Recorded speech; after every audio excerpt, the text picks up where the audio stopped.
Hi friends, welcome to our channel. நம்ம இன்றைக்கி chicken gravy செய்ய போகிறோம். வாங்க எப்படி செய்கிறதுன்னு பார்க்கலாம். நான் இன்றைக்கி பிராய்லர் சிக்கன் தான் எடுத்திருக்கேன். 3/4 கிலோ அளவுக்கு நான் பிராய்லர் சிக்கன் எடுத்திருக்கேன். ஃபஸ்ட்டு ஒரு பவுலில் 3 ஸ்பூன் அளவுக்கு நல்லா எண்ணெய் ஊற்றிக்கிறேன். 5 கிராம்பு சேர்த்துக்கிறேன். சின்ன சின்ன சைஸ் தான், பெருசாக இருந்தால் 3 போதும். பட்டை ஒரு துண்டு போட்டுக்கிறேன் சின்னதாக. அதே மாதிரி கடல் பாசி கொஞ்சமாக சேர்த்துட்டு ஒரு பிரிஞ்சி லீஃபை பிச்சு போட்டிருக்கேன். சோம்பு ஒரு 1/2 ஸ்பூன் அளவுக்கு சேர்த்துருக்கேன். இதெல்லாம் நல்லா பொரியட்டும்.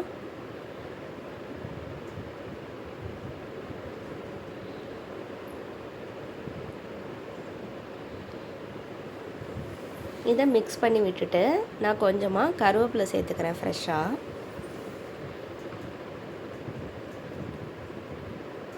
மூணு பச்சை மிளகாயை நான் 2ஆக அரிஞ்சு போட்டிருக்கேன், கட் பண்ணிவிட்டு. பெரிய வெங்காயம் 2 எடுத்து அதை இந்த மாதிரி பொடி பொடியாக கட் பண்ணி சேர்த்துக்கிறேன்.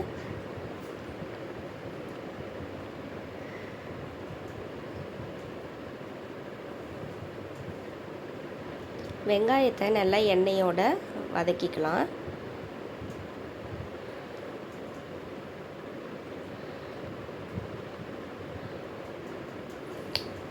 வெங்காயம் வதங்கிறதுக்காக நான் கொஞ்சமாக கல்லுப்பு சேர்த்துக்கிறேன்.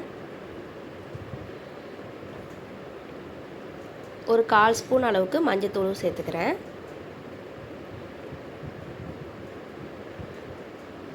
இது கூட நல்லா அந்த வெங்காயத்தை மிக்ஸ் பண்ணிக்கலாம்.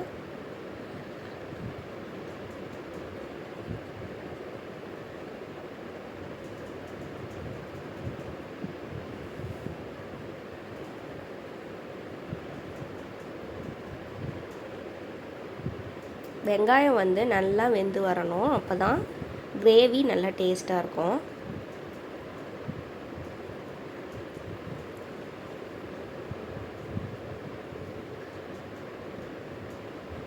இந்த அளவுக்கு வெங்காயம் நல்லா வெந்து வரணும்.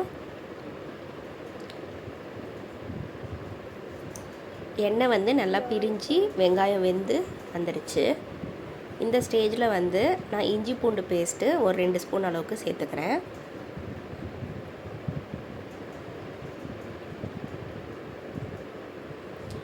இது கூடவே சின்ன சைஸில் 2 தக்காளி கட் பண்ணி வச்சுருக்கேன், அதையும் சேர்த்துக்கிறேன்.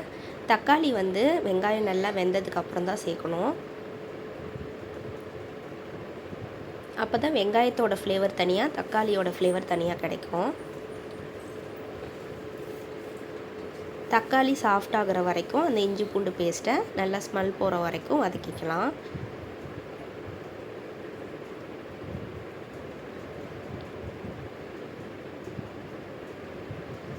தக்காளி சீக்கிரமாக சாஃப்டாகி வெந்து வந்துடும்.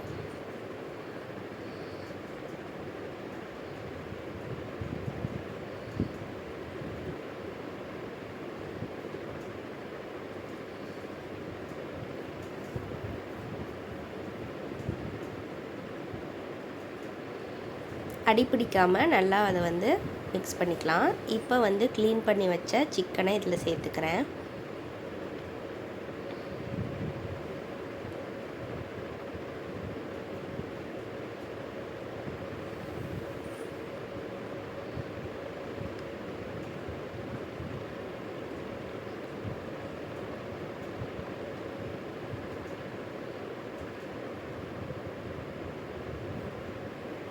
சிக்கனை நல்லா மிக்ஸ் பண்ணிக்கலாம். நான் இன்னும் எந்த மசாலாவுமே சேர்க்கலை. உப்பு, மஞ்சத்தூள் மட்டும்தான் சேர்த்துருக்கேன். இஞ்சி பூண்டு பேஸ்ட்டு சேர்த்துருக்கேன். இப்போ அந்த சிக்கனை நான் மூடி போட்டு ஒரு 10 நிமிஷம் அப்படியே மீடியம் ஃப்ளேமில் வச்சுட்டேன். பாருங்கள், அந்த சிக்கன் நல்லா வெந்து அதிலேருந்து எவ்வளோ தண்ணி வெளியே வந்திருக்குன்ட்டு. நான் கொஞ்சம் கூட தண்ணியே சேர்க்கலை, ஆனால் இது எல்லாமே சிக்கன்லேருந்து வந்த தண்ணி தான். சிக்கன் மசாலா 1 ஸ்பூன், வரமிளகாத்தூள் சில்லி பவுடர் 1 ஸ்பூன் அளவுக்கு சேர்த்துருக்கேன். கரம் மசாலா 1/2 ஸ்பூன் அளவுக்கு சேர்த்துருக்கேன்.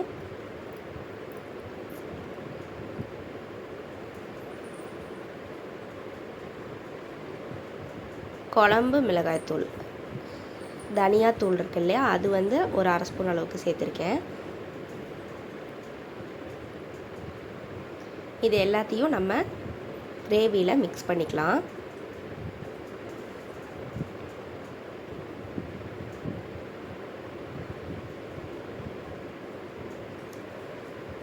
பிராய்லர் சிக்கன் அப்படிங்கிறதுனால நம்ம விசில் வைக்க வேண்டிய அவசியம் இல்லை.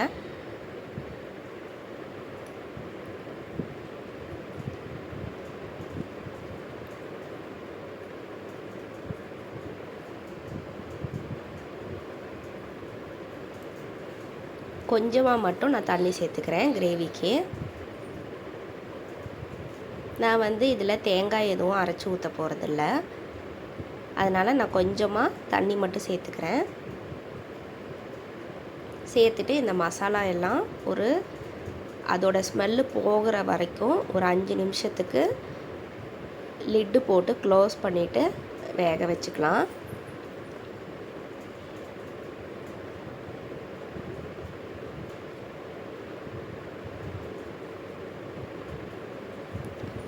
கரம் மசாலா, சிக்கன் மசாலா, தனியாத்தூள் சேர்த்துருக்கேன், குழம்பு மிளகாய்த்தூள், இது எல்லாமே போதும். நல்லா கிரேவி கன்சிஸ்டன்சிக்கு வந்துடும்.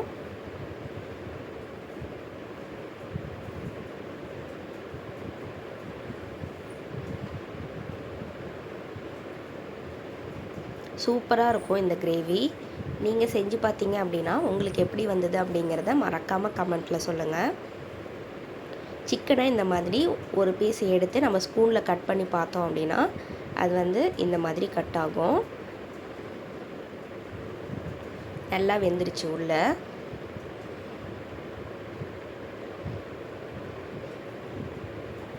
ஸ்டவ் ஆஃப் பண்ணதுக்கு அப்புறம் நல்லா க்ளோஸ் பண்ணி அப்படியே கொஞ்சம் நேரத்துக்கு விட்டுட்டோம் அப்படின்னா அதோட ஃப்ளேவர் எல்லாமே சேர்ந்து அந்த சிக்கனில் இறங்கி டேஸ்ட் அல்டிமேட்டாக இருக்கும். நல்லா எண்ணெய் பிரிஞ்சு வர்ற வரைக்கும் மீடியம் ஃப்ளேமில் வச்சு கொதிக்க விட்டுட்டு அதுக்கப்புறமா நம்ம ஸ்டவ் ஆஃப் பண்ணிட்டு சர்வ் பண்ணிக்கலாம். மேலே கொஞ்சமாக கொத்தமல்லி இலையும் தூவி இறக்கி வச்சிட்டேன். அவ்வளோதான். தேங்க்யூ. பாய் பாய்.